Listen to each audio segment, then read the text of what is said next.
सतगुरु जोगी पीर धाम से जानेंगे कि तीन तरह के दरबार और तीन तरह के दरबार में से कौन सा सबसे बड़ा दरबार है या कौन सा साचा दरबार है, ये समझेंगे। तो तीन तरह के दरबार होते हैं। एक तो अन्याय, जो माया से बद्ध लोग हैं, 84 लाख में भटकने वाले, काम क्रोध लोभ अहंकार के, ईर्ष्या द्वेष मोह ममता में फंसे हुए। ये संसार में जब भी कोई फैसला करना होता है तो अपने ब्लड रिलेशन को आगे रखते हैं। मेरा बेटा है, मेरी बेटी है, चाहे गलत भी है, ये उसका ही साथ देते हैं। जहाँ जो पावर है, अगर कोई पॉलिटिशियन की पावर है, पैसे की पावर है, तो गरीब लोगों को दबाने की कोशिश करते हैं। जब कुछ लोग अपना स्वार्थ पूरा करने के लिए चोरी कर लेते हैं, रेप कर लेते हैं, तो ये संसार का एक दरबार है, इसको अन्याय का दरबार कहते हैं। इस पे न्याय की उम्मीद नहीं रखनी चाहिए। यहाँ पुलिस वाले, कोर्ट, जज, वकील, कुछ भी, हर कोई बंदा करप्ट होके बिक सकता है, रिश्वत लेके। कोई भी तुम्हारे, चाहे तुम सच्चे भी हो, तुम्हारे खिलाफ गवाही दे सकता है और तुम पे कोई झूठा इल्जाम भी साबित किया जा सकता है। ये अन्याय का दरबार है। या अपनों के ही लोग साथ देते हैं, चाहे वो गलत हो चाहे वो सही हो, क्योंकि वो माया के अधीन है। उनमें मोह है, उनमें इच्छा द्वेष है, और माया की बहुत सारी है जो परिवार है, उनकी मन बुद्धि में और उनके संस्कार पाप उनके साथ चलते रहते हैं। वैसे सबसे बड़ा अन्याय वो अपने साथ ही करते हैं, क्योंकि जब भी कोई अन्याय करते हैं वो आगे जाके भी उनको दंड मिलता है। और इधर भी झूठ का बोलबाला ज्यादा देर तक नहीं रहता, एक दिन पापों का गड़ा बढ़ जाता है, झूठ का गड़ा बढ़ जाता है, तो यहाँ भी दंड पाते हैं और आगे भी जाके हम दूतों से फिर छित्र खाते हैं, एक झूठ को छुपाने के लिए या उन अन्याय का फैसला या अपनी पावर को गलत इस्तेमाल करके। खैर, ये अन्याय का दरबार, संसार का दरबार। दूसरा न्याय का, भगवान का दरबार, जहाँ अच्छे का फल अच्छा, बुरे का फल बुरा। भगवान प्लस माइनस नहीं करता, बोले अच्छा किया तो ये अच्छा फल ले ले, ये बुरा किया ये बुरा फल। अच्छा तुझे भोगा है, बुरा भी तेरे को भोगना पड़ेगा। ये कर्म तूने किए, किसी और ने नहीं किए। तू किसी देवी देवता, पीर पैगंबर पे या किसी भी धर्म की शक्ति पे कोई भी इल्जाम नहीं लगा सकता, क्योंकि ये सब तेरे कर्मों का फल है। अगर लगाएगा तो और ज्यादा दंड पाएगा तू। तो ये दूसरा भगवान का दरबार है, इसको न्यायाधीश दरबार कहते हैं। जहाँ ईश्वर का, अल्लाह खुदा गॉड वाहे गुरु का दरबार, जहाँ अच्छे का फल अच्छा, बुरे का फल बुरा। अब तीसरा है गुरु का दरबार, संतों का दरबार, महापुरुषों का दरबार। तो भगवान से बड़ी पोस्ट है गुरुओं की, संतों की, फकीरों की।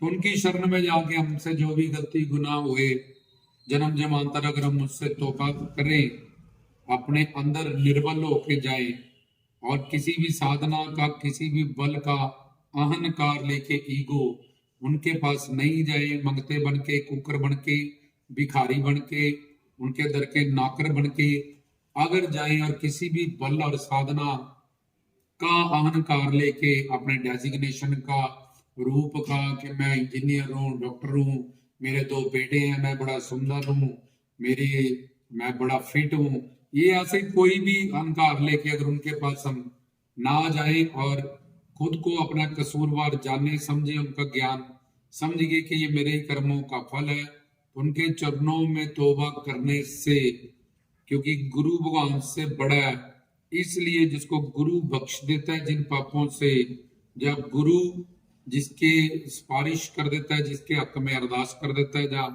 खड़ा हो जाता है, वो हारी हुई बाजी भी जीत जाते हैं। उनको उन कर्मों का दंड नहीं भोगना पड़ता, क्योंकि ये लॉ है। क्योंकि जो गुरु की शरण में चला गया, समर्पण हो गया, वहां जाके उसने तौबा कर ली और पतित पावन नाम से भगवान बने बनाए का साथी है। भगवान का नाम है भक्त वत्सल्य। पहले भक्त बनो, मतलब 9दा भक्ति करो, श्रवण मनन कीर्तन पाद सेवन वंदन अर्चन दास साख्य आत्म निवेदन, ये 9 पौड़ियां पहले पार करो। जोगी बनो, उसके लिए अष्टांग योग आना चाहिए। नाथ बनो, ज्ञानी बनो, उसके भी अपनी एक साधना 8 पौड़ियों की। तो भगवान बने बनाए का साथी है। जैसे एक बाप अपनी बेटी को कलावती गुणवती बनाता है, और एक दिन एक लड़का आता है, गोल गोल घुमाया उसके साथ, उसको वो ले जाता है। सारा काम माँ बाप कहते हैं, मेहनत करते हैं, एक ही दिन में वो उसको ले जाता है, सारी मेहनत।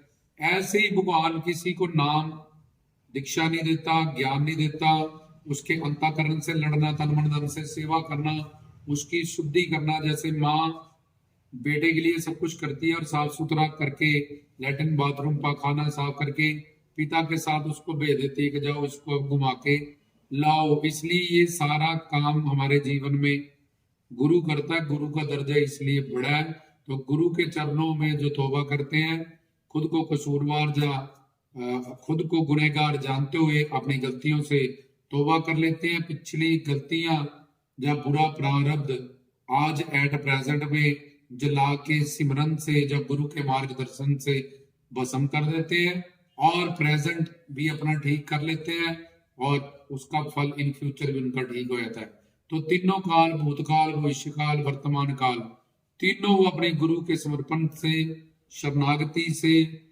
शरण में गुरु दीन दयाल है, माया दीन 84 लाख में भटकने वाला, उसकी सहायता करता है वो। और भगवान को कहते हैं भक्त वत्सल्य, प्रेम वश, बड़े बड़े नाम है भगवान के। लेकिन वो सब जब कोई भगवान के काबिल हो जाता है, जब उन सब शर्तों को पूरा कर देता है, तब भगवान उसको दर्शन देता है, वह उस पर कृपा करता है उसका।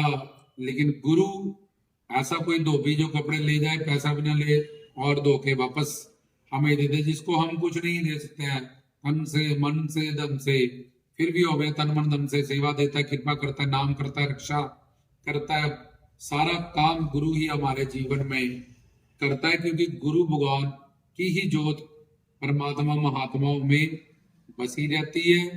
तो एक गुरु का दरबार सबसे बड़ा दरबार होता है, क्योंकि गुरु कृपा करते हैं। वो दो ही काम करते हैं, या तो अपने लोक में रहेंगे, या संसार में आके जो भी करेंगे वो हम पे कृपा ही करेंगे, क्योंकि उनमें परमात्मा ही महात्मा के रूप में अवतरित हुए हैं। जहाँ किसी ने एक सिद्ध महात्मा की शरणागति करके साधक साधना सिद्धि प्राप्त कर ली है, वो भी संत हो गया, गुरु हो गया।